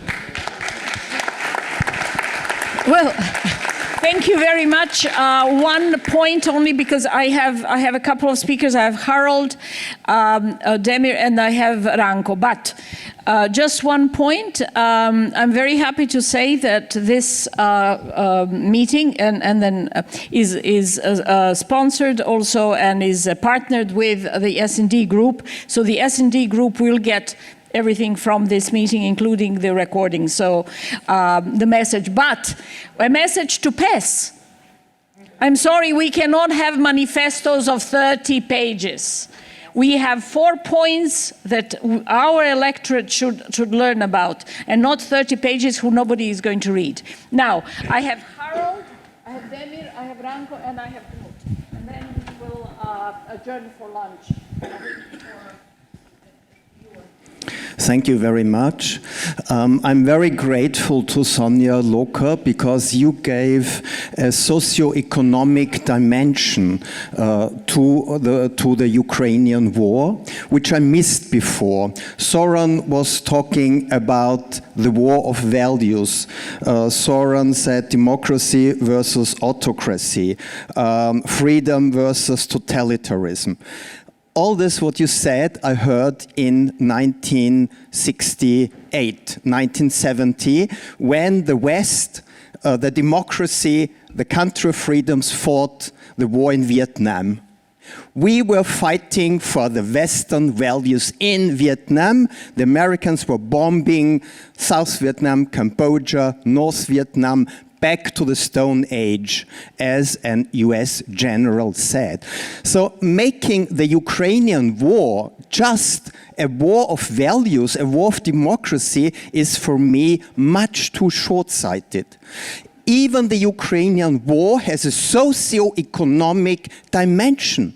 There are economic interests, there is money, there is investment, there is the new basic material or resource of food, of corn, which is a strategic weapon in Africa. The United States need a stable regime, a stable government in Egypt, and they need the Ukrainian corn. Otherwise, the military regime in Cairo is stormed by the Muslim Brotherhoods again, and there's no social democracy, nothing. So, of course, the Ukraine war does have a geopolitical dimension and a socio-economic dimension. It's not just a war on ideology.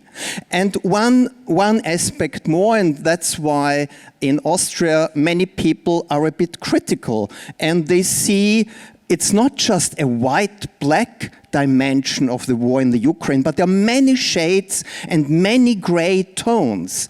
And I give you one example, which is forgotten actually, also in the Balkans. In 1970, I think it was in 1974, when the Turkish army occupied the north of Cyprus. Obviously, this is forgotten here.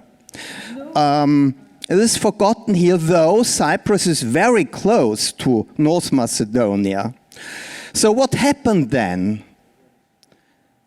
The Turkish army marched without any reason, actually, without any justification, into an independent country.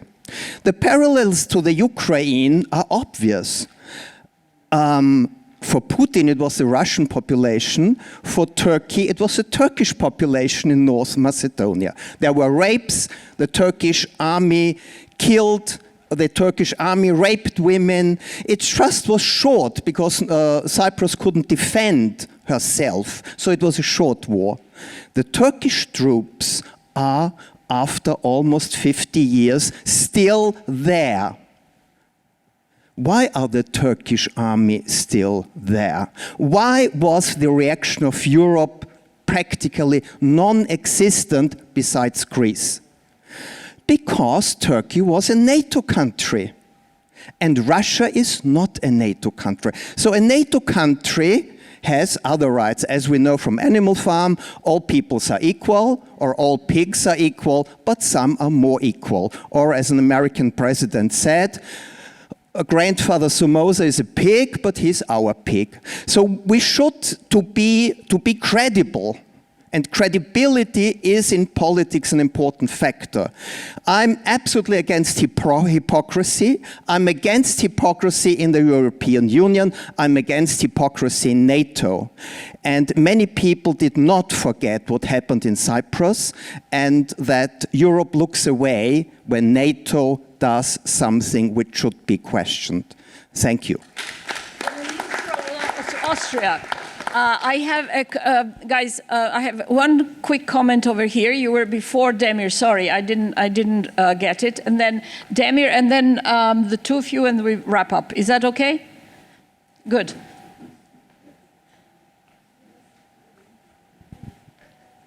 Daša, hvala puno. Ja bih dala jednu kratku observaciju vezano na goruće teme.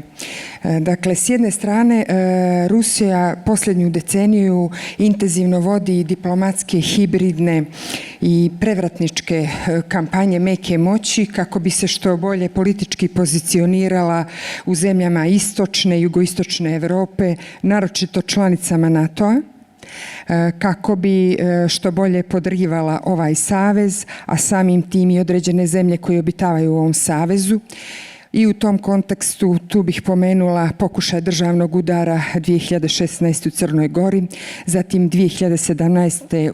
u Sjevernoj Makedoniji, zatim direktna podrška secesionističkoj politici Milorada Dodika, zatim direktna prijetnja miru u Bosni i Hercegovini. Konkretno, ambasador Bosne i Hercegovine je uputio direktnu prijetnju upozorivši Bosnu i Hercegovinu da dobro razmisli o svom članstvu u NATO-u. Nadalje, Rusija vrlo otvoreno, vrlo direktno daje podršku vladama koje su u službi njene politike, a to su Orbanova u Mađarskoj, Vučićeva u Srbiji, Abazovićeva u Crnoj Gori, Gruevskog u Makedoniji i Borisova u Bugarskoj. A da ne govorimo o podršci ultradesničarki Marine Le Pen. S druge strane, 30 godina od rata, nažalost, zemlje u regionu nisu uspjele da se konsoliduju, nisu uspjele da nađu političku formulu i mudrosti da se suoče sa prošlošću. I upravo Rusija nije čekala, već je uspjela da preko svojih proksija se vrlo duboko involvira u pomenutim zemljama, u vidu informativne, u vidu kulturno-vjerskog obavještajnog prisustva i ostvari veliki utjecaj u ovim zemljama. Sve se ovo odvija pred očima Evropske unije i po mom mišljenju, a ispravite me ako griješim, čini mi se da Evropska unija pomalo spava i otuda pitanje kako, na koji način da probudimo Evropsku uniju i ukažemo na veliki problem, odnosno da geopolitičke okolnosti koje trenutno žive ove zemlje uopšte ne idu na ruku istima. Dalje, ovdje je neko od govornika postavljao pitanje veta ulaska zemalja Zapadnog Balkana u Evropsku uniju, te samim tim imam dilemu i pitanje šta je sa Sjevernom Makedonijom. Pregovori traju 17 ili 18 godina. Šta je sa Crnom Gorom? Šta je sa Bosnom i Hercegovinom? Dakle, kako, na koji način da ukažemo na probleme koje ove zemlje žive u ovim i ovakvim okolnostima. Hvala. Hvala veliko. Ja ću sada, Damire... Thank you very much. I'll try to be very short because I can see it's going on. I'm very nearby, a little town just across the border, and since 2013 we've been through various platforms organizing anti-fascist activities supported by Olof Palme Institute, and we had a number of our Swedish comrades coming, visiting us, youth exchange and everything. So I will try to be very short.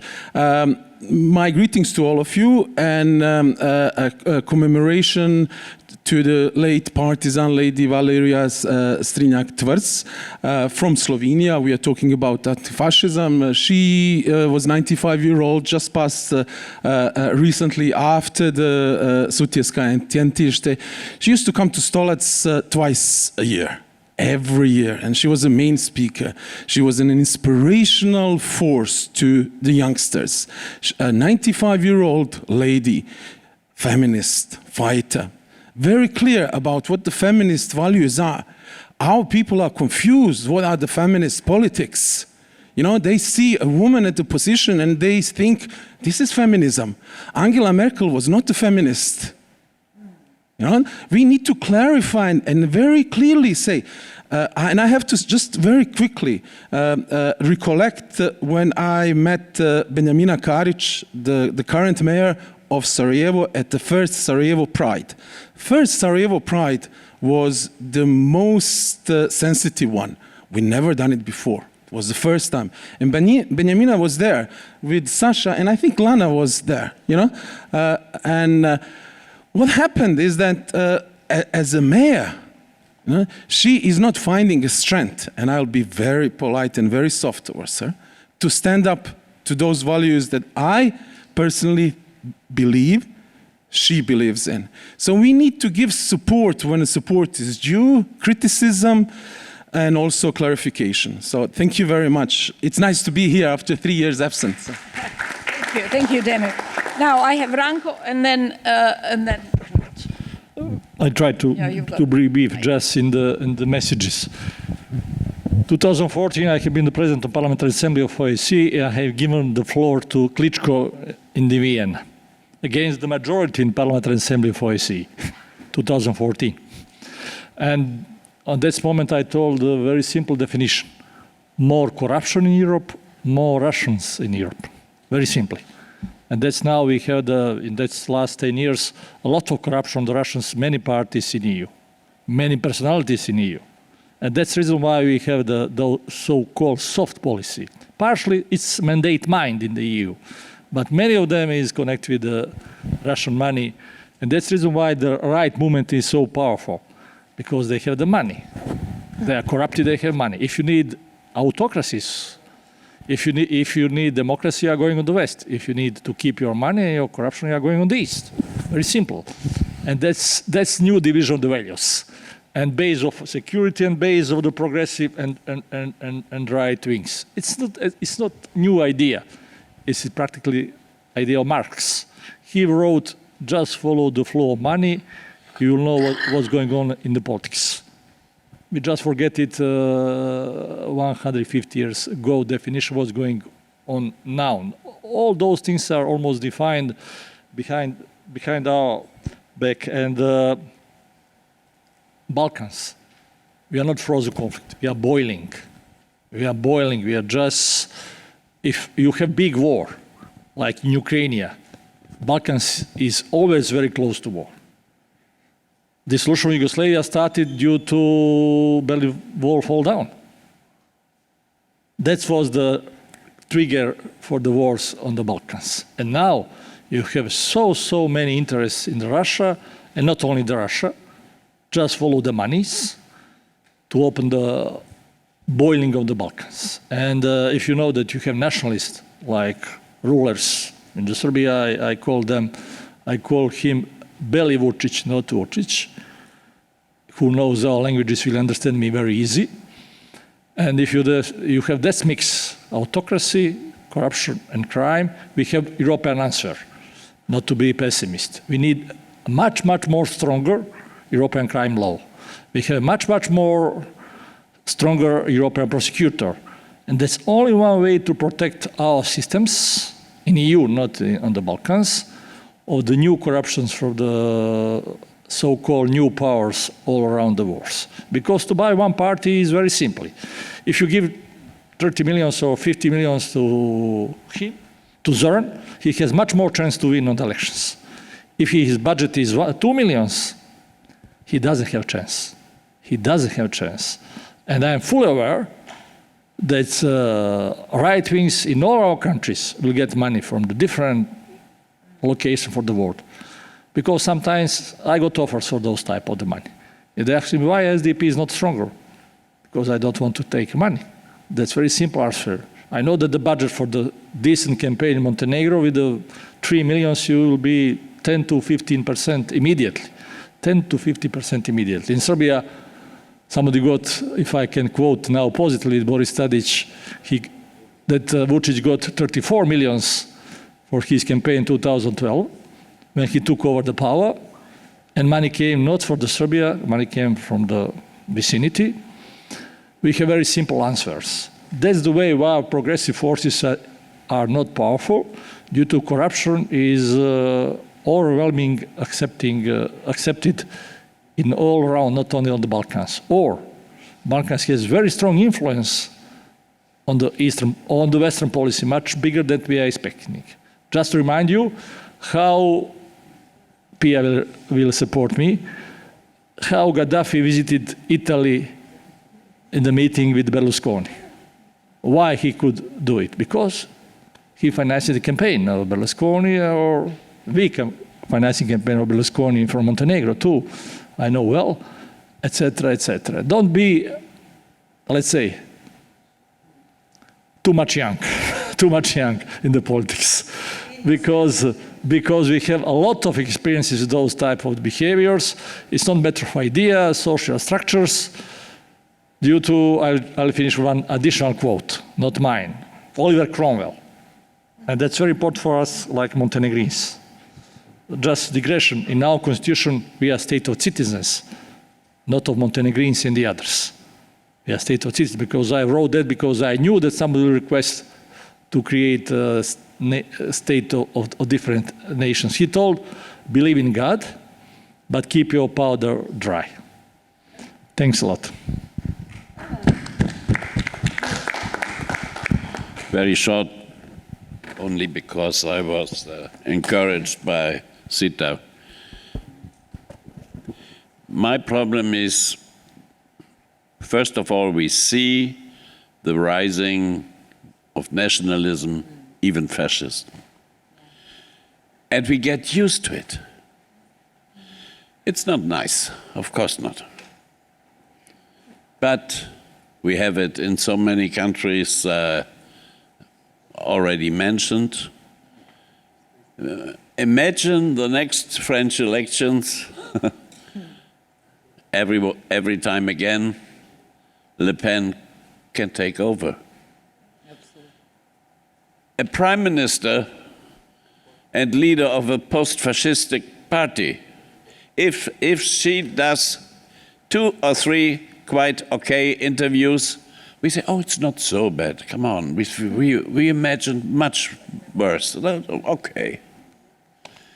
It's not okay. And if we don't wake up, and if we don't fight, they will get more and more. In Germany, the AfD now is in the polls with 20%. And some of my party leadership says, come on, 10% is just protest, they will go anyway. Then they are back to 10%. Yes, we should do something against. But come on, 10% everyone has. No. 1% is too much. And there I'm a little bit afraid. When I hear yes, Gruevski wants to come back, and with the help of Orban, and I hear a rumor even with the help of a commissioner, hopefully a wrong rumor. We say, okay, well, what can we do? We have to be loud and outspoken. And we start with our own parties, and with Irace, yes, and with Stefan, not because to criticize them, but to tell them that we have or at least the feeling, maybe a wrong feeling, that they fell asleep. They have to do more, and we have to speak about content. What is our mission? We have, you said that the one side is working with fear, we should work with hope. And we have so good examples for that. Olaf Palme, Willy Brandt, I don't mention them all. Costa, when it comes to economy in Portugal. We have good examples. And please, dear friends from the region, don't wait for us from inside the EU. You have your own thinkers and brave people. Zoran is here. Radmila is a good example. Tanja Fajon is a good example. So please, maybe take the lead and wake us up. We need it. And one last sentence, only because I have the microphone and I can use it now, and I don't want to forget it. It has nothing to do with what I have said now. But the situation of women in Ukraine, I would like to give an additional puzzle to that. When I was in Kiev 6-7 weeks ago, I went with the mayor around, and he showed me something I did not realize before. He said, we have a lot of displaced person here, of course, in Kiev, coming from Donbass and all this region there where the war is day by day. Most older women and younger women and children. And when they reach Kiev, the younger women with the children more and more go further to Poland, to Germany, to Austria, to other places. But the old women stay in Kiev because they don't want to leave the country. They say, we have an age now not to change everything with language and so on. And the family is gone. The boys are in the war, the daughters are in Poland or wherever. And this is also a good example how women are mostly the most badly treated victims of such situations. Don't let's forget the older women who stayed there, who cannot leave for some years, and who have nothing. They are not at home anymore, and the family is gone. So let's help them as well. Thank you. Thank you for reminding us. And before we go to lunch, I think Lovak is going to kill me. There is a video. Okay, before we knock off.